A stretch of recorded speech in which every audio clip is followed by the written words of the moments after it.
Welcome back everyone to Yosemite Prehistoric Park. My brand new project located in Yosemite Valley is going to feature the different eras, starting with the Permian today, then following up with the Triassic, Jurassic and Cretaceous period. But you can see the build-up over here, how it's done. Today we're going to focus though on the wonderful Permian. Let's get into it.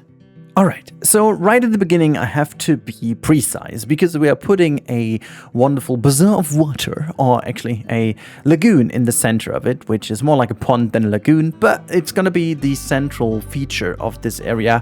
And funnily enough, that is not an animal from Permian because we frankly don't have one. Instead, we're going to go with Doncliasios, and this one obviously is from the late Devonian. I know, it's, well, you know, considering the times of Earth, it's quite the huge difference between Permian and that one. No matter, I didn't want to go even more granular, simply because we don't have enough animals to cover that, you know, there was no point in going earlier. So take this Permian as basically everything before the Triassic period. I kind of wanted to make sure that this is somehow the opening into the park, having some really old creatures in here. And again, old is relative considering all the different eras are old, but then again, some of the funny things is like, you know, we are closer to the T-Rex than the T-Rex was, for example, to the Doncliasios. So, you know, time becomes relative, and that's not something even Einstein has to say, but like in general it is. And I wanted to make this interesting enough for the first episode. As for the design, and this is going to be a rather packed time-lapse over here, because I wanted to set scene for what is coming in this project over here. For those of you who have been with me on the channel since 2019, you have most likely followed me through prehistoric, the Yosemite Valley Zoo, which was my main project at the beginning of Planet Zoo 1, and you've seen how I established the kind of style in there. So look, you know, kind of always going in between the balance of very like timber style, wooden kind of stuff, but also being influenced by like stone wood combinations, and just making sure we go this kind of Northern American cabin style in a way, but also mixing in some like timber style stuff and so on. It's a rather very straightforward style, but I wanted to do this for this park already in a way that we can benefit it from later along the line, and we are going to establish some kind of things. For example, the color pattern, and the color pattern in the Permian area, well, obviously Permian plus, you know, has this kind of green turquoise vibe going on. Every different era is going to have its own color scheme that is going to be added to the wooden and, well, rocky, stony vibe. And we're also going to have the stony vibe also changed a little bit. We're going to go with a warmer color with a very heavy saturated wood at the beginning, but we will also go into a bit more of a cooler palette later on, and we are going to go into an even more saturated one as well when we go through these eras, so that we can kind of stay the same with the overall art style and architectural style, because frankly, there isn't too much to draw from in this region, you know? It's not like that we have different kind of architectural styles to dig from, just as we had in our last project with the 80s, 90s and so on. That was obviously a lot to draw from, you know, but this one is going to be a lot more interesting, because we have to use the palette at hand a lot more interestingly and a lot more creatively to create what I wanted to do. Another thing that I'm going to do is I want to create this in a much more theme park vibe in comparison to what I did with the last one. And by that I mean, I obviously meant zoo style and not theme park style, because the last one, the last project was focused a lot more on the Disney-esque era and going to a theme park vibey. This one should definitely be a bit more like modern zoos with a project, like with large plazas, and making sure that viewings are taken into consideration that animals most likely shouldn't be able to see the people in a way, and also making sure that the animals have enough privacy, at least for those where there's needed. And you may already have seen that for the Lystrosaurus, I have done an animal encounter, which technically doesn't work, but I imagine that they would potentially work as an animal encounter, at least with some sort of, you know, well, working around, I guess. Some workarounds may actually do this. So that was the main idea I had about the Lystrosaurus, and we are now currently doing the viewing for the Dimetrodon. And the Dimetrodon is certainly an animal that you don't want to necessarily pet, and as this is obviously, well, in terms of keeping your hands and arms inside, or, well, next to your body, I should say, the idea to keep you away from the animal is kind of good.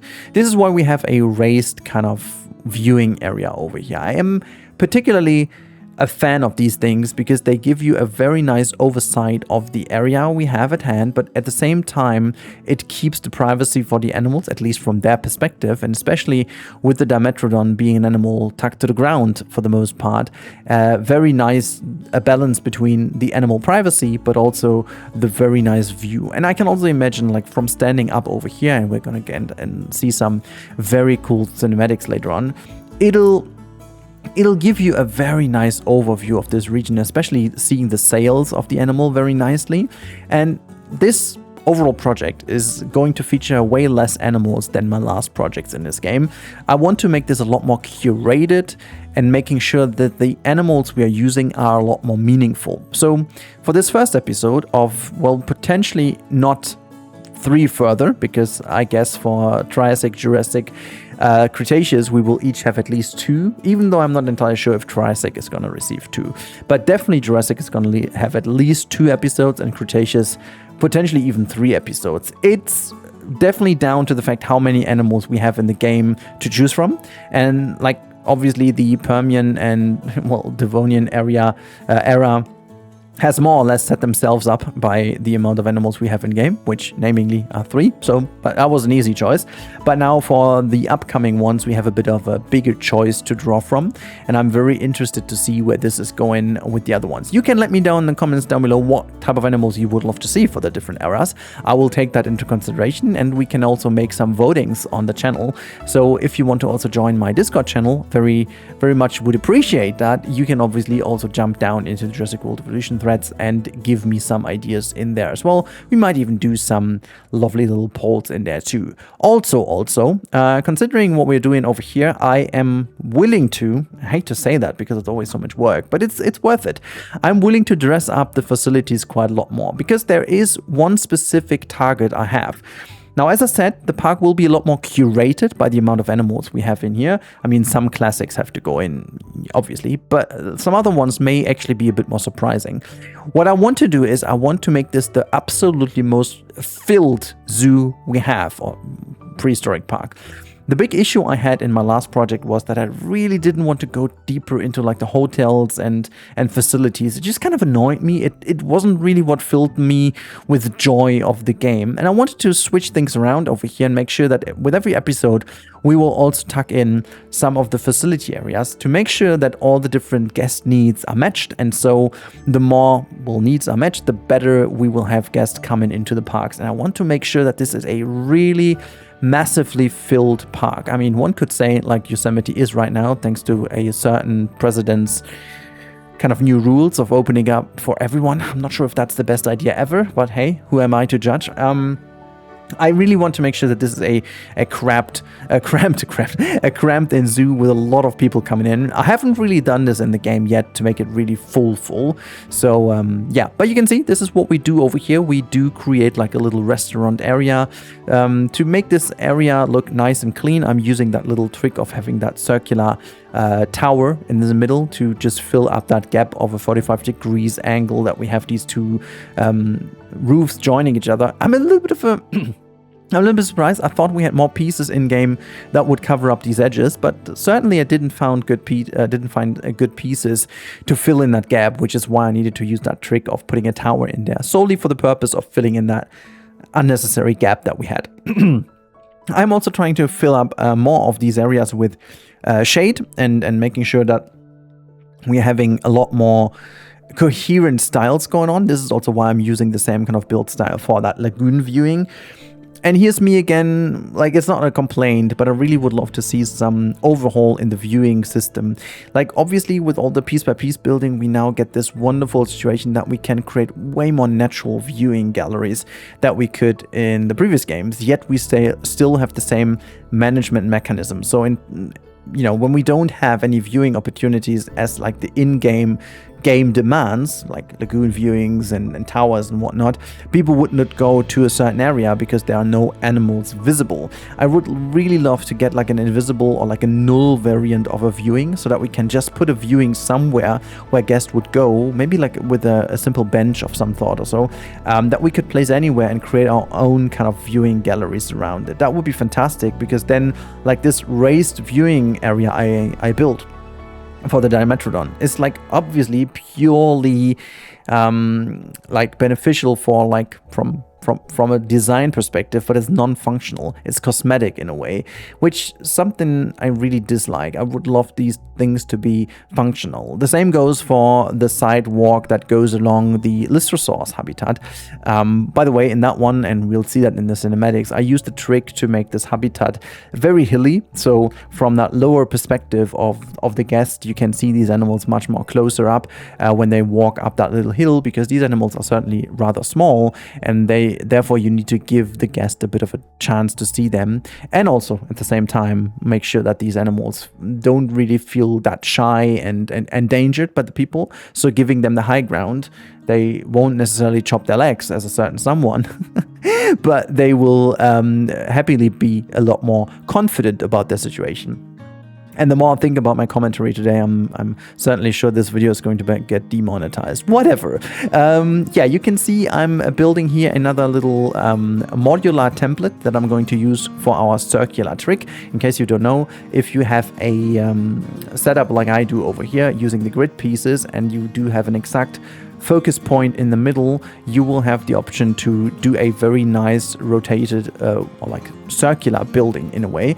The only thing you have to make sure is that both pieces on both sides facing each other are exactly the same way, the same distance from each other, and you can obviously achieve that by using the in-game grid to your advantage. And then, as you can see, we can easily copy it around and make a circular, nice looking building out of it, which I took advantage of that trick again. And later on, what I always do is I delete certain parts and build other things in order to make it look less repetitive. It's always a very easy thing. And here you have the final result. We're zooming in onto the Dunkleosteus, how's that thing called again? The Dunkleosteus lagoon. There you can see them swimming. 3 of them within here. Maybe we get some off screen at some point, but yeah, that's the view. And here we can see some of the Lystrosaurs enjoying their time. One is just getting up and walking up that hill with the fantastic view in the background. We've got Half Dome from Yosemite and just getting some nice views from the guest perspective. Here you can see that animal coming a little towards us, while the other one is going to vanish into some of the foliage in the background. And then we fly into that area, as I said earlier. That's our little viewing here. Unfortunately, a non-usable one, but it's looking so cool. And we're flying just over it. We get some little shelters for them if they want to find some shelter. I created some custom shelters, and there are also some locks and stuff for them to play around. And then we fly through that dining area here where you can go into these restaurants, but also find some nice seating opportunities outside, or just climb up that lagoon viewing. Again, as I said, a lot more zoo-like. And then until we make our way over here into the Dimetrodon area, they have some stuff to play here on the beach side. There you can see one walking behind some of the foliage there. One is vanishing in some of the hiding spaces in some of the trees, which is super important to give them privacy. And that next to that waterfall. Zooming out, you can see a bit more of the overall setup of our Permian area. We will get some foliage and stuff in between the road on the right hand side and the Dimetrodon habitat to make it a bit more isolated from the exterior world. The lagoon sits very nice in the center and gives view to these ginormous fish. And then on the other side we have that small hilly little Lystrosaurus habitat, including the guest encounter. Here's another view on the Dimetrodon habitat. You can see one coming from the left hand side, enjoying a little swim, people sitting there on their chairs and stools and stuff and have a look. And you can even see that tumbled over car, which acts like a little shelter or playground for them. You know, that's something I think Jurassic World Evolution in total lacks. There's like no enrichment of whatsoever, like you have in real zoos. Animals just like either fight or get some food or sleep, but there's like no real interaction with like toys or anything, which at the end of the day, these are animals, and it would be very fun to see how like a Dimetrodon would play with a ball, wouldn't it? Or like a, I don't know, Titanosaurus is going to use a tuck rope or so. I don't know, but yeah, that's another cool view on the lagoon. One of my favorite views over here, by the way. I added some trees and some planters across the walkway around that lagoon to make it a bit more nicely implemented and embedded in that natural area. Yosemite is going to be a lot more natural.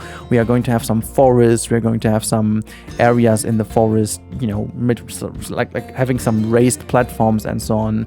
That is so good. That is like so good. I really like how that is. And yeah, it's just like I love to have that more nature focus in this series over here. I hope you guys do enjoy that as well. And yeah, the lagoon sits here silently, and you can see another one of my favorite views with like half dome in the background. That looks super realistic. I love how Jurassic World Evolution 3 translates distances and sizes a lot better, which makes sense with like huge dinosaurs, but like especially in this case, I just love that view, how it silently sits there, and you could even imagine having snow come down will look so good and like in general. And that is a final flyover, and I hope you guys enjoyed that episode. If you did, make sure to sub to the channel to not miss out on future episodes on this perfect series over here. I love it. It's gonna be great. And don't forget to give me feedback on future animals for Triassic, Jurassic, and Cretaceous period. Thank you so much, and I'll talk to you in the next one. Goodbye.